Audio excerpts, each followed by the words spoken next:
Corona update की इस news report में आपका स्वागत है। आज तारीख है 14 जून 2020 और भारत में अब तक कुल पॉजिटिव केस कोरोना वायरस के 3,20,922 पर आकर पहुंच गया है।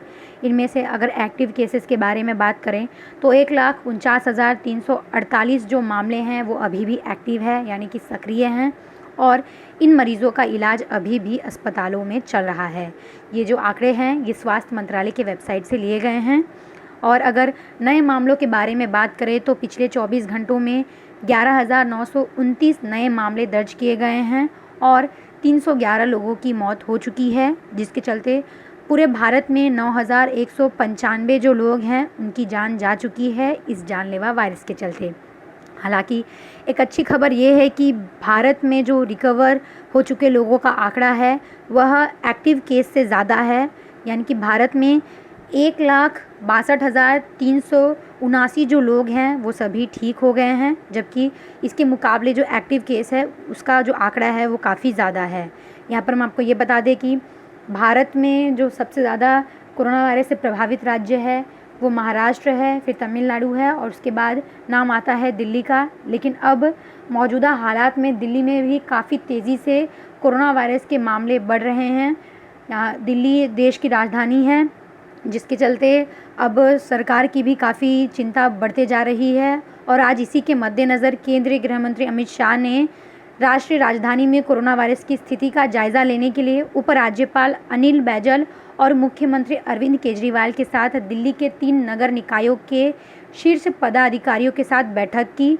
कोरोना वायरस के बढ़ते मामलों के मद्देनज़र यह रविवार के दिन आयोजित दूसरी उच्च स्तरीय बैठक रही है। इसी के ऊपर एक अधिकारी ने बताया कि इस दूसरी बैठक में मुख्य रूप से संक्रमण को रोकने के लिए नगर निकायों द्वारा उठाए गए कदम और तेज़ी से फैल रहे संक्रमण की जांच करने को लेकर ये दूसरा बैठक किया गया था।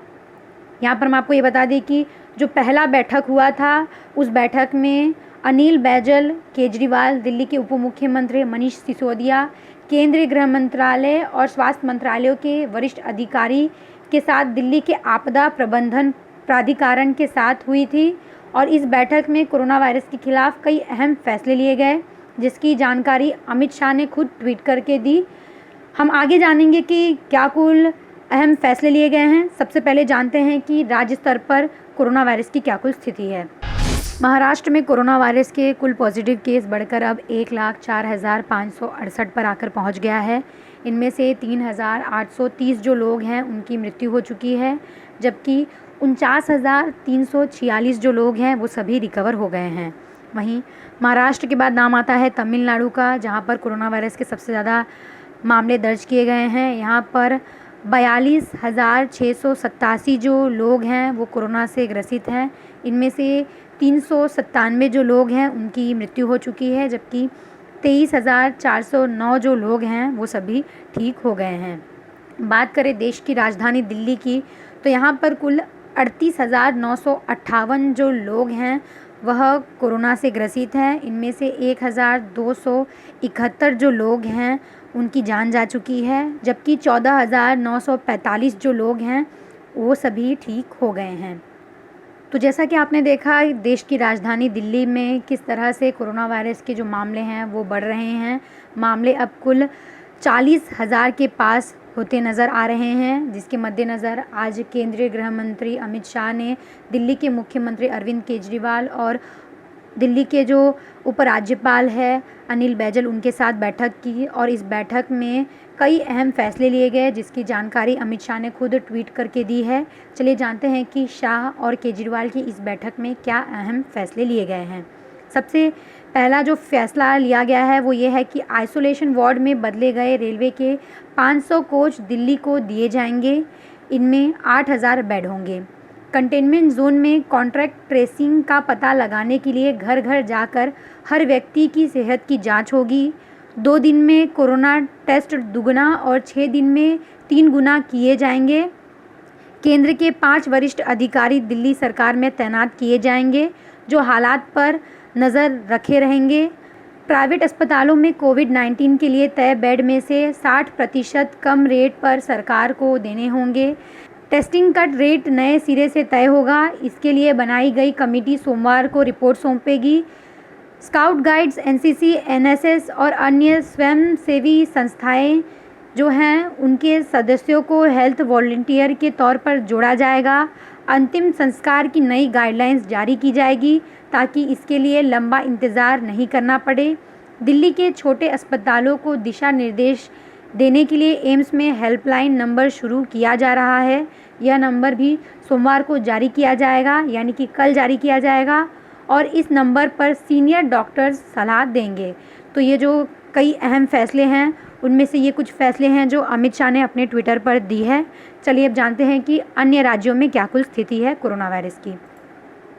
वहीं देश की राजधानी दिल्ली के बाद कोरोना वायरस से सबसे ज़्यादा प्रभावित राज्य गुजरात है। यहाँ पर पॉजिटिव केस 23,038 पर आकर पहुँच गए हैं। इनमें से 1,448 जो लोग हैं उनकी जान जा चुकी है और गुजरात में 15,883 जो लोग हैं वो सभी ठीक हो गए हैं।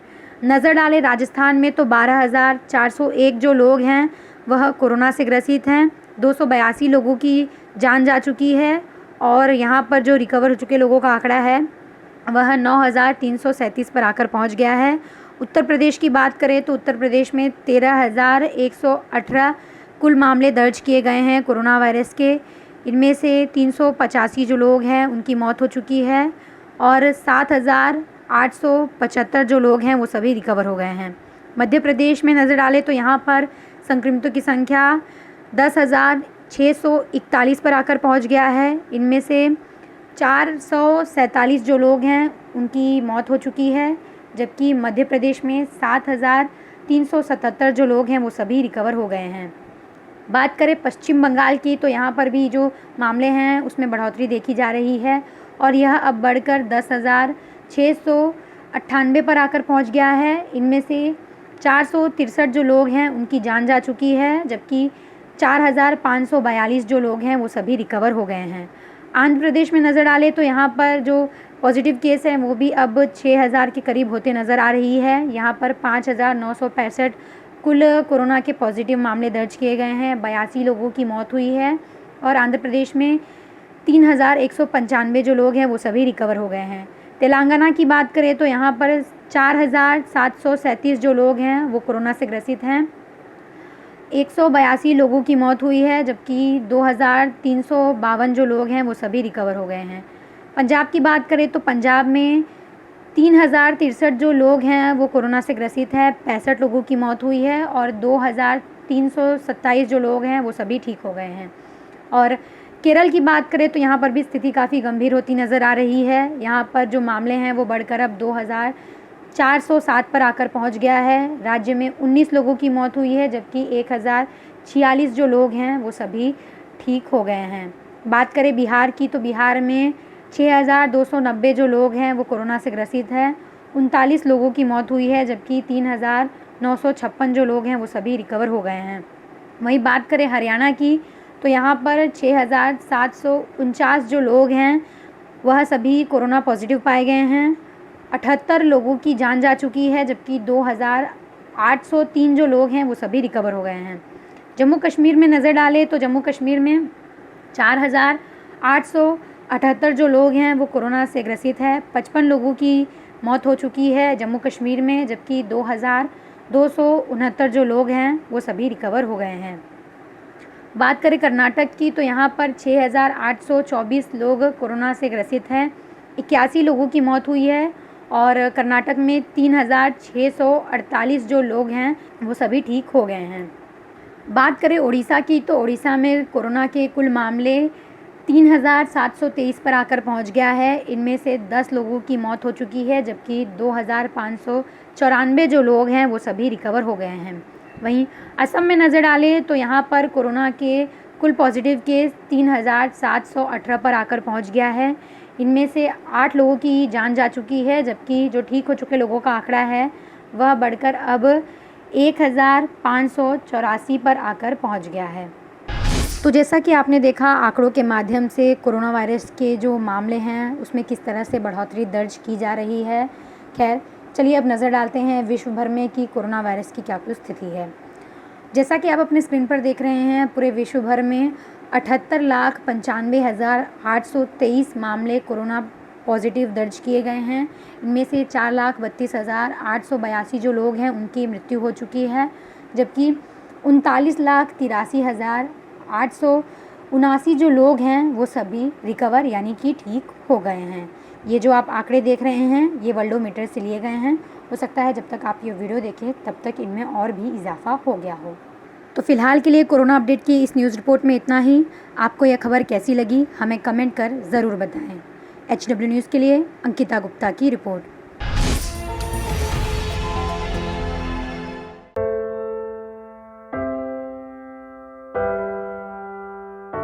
हमारे घरों में भी बच्चे होते हैं जो हमसे प्यार दुलार की आस करते हैं। हमारा भी जीवन साथी है जिसको हमारे ड्यूटी से घर आने का इंतजार होता है। हमारे घर में भी एक बूढ़ी माँ है जिनके लिए आज भी हम ही आंखों के तारे हैं। लेकिन हम हमारे घरों में नहीं हैं। आपकी सुरक्षा में कोई कसर न रहे इसलिए हम अपने प्रियजनों से दूर हैं। हम में से ही कुछ तो अब इतने दूर जा चुके हैं कि वो वापस अपने घरों को लौट भी नहीं पाएंगे। हमें गर्व है कि हमारे कंधों पे मुंबई शहर के नागरिकों की सुरक्षा की जिम्मेदारी है। हमारे जज्बे और बलिदान को व्यर्थ न जाने दे। इस संकट के समय में आप घर पे रहे, सुरक्षित रहे।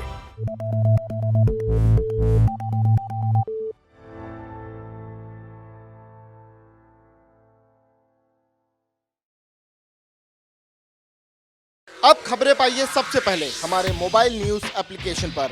एंड्रॉइड या iOS प्लेटफॉर्म पर जाइए, HW न्यूज नेटवर्क को सर्च कीजिए, डाउनलोड कीजिए और अपनी सुविधानुसार भाषा का चयन कीजिए। खबरों की भीड़ में अपने काम की खबर पाते रहिए।